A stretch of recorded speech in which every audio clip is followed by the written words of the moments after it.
الكرة ايضا بتتخلص، ترجع الى وين؟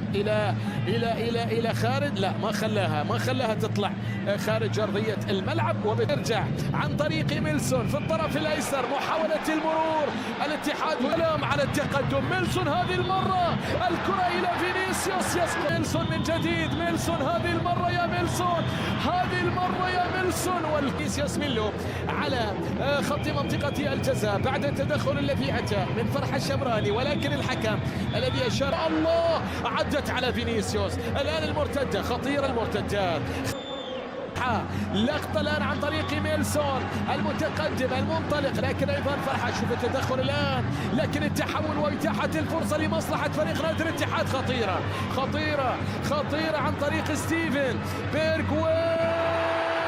وصل في عديد المرات في عديد المناسبات.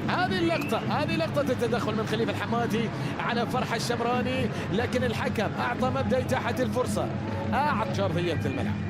الفرحة حتى الآن للاتحاد.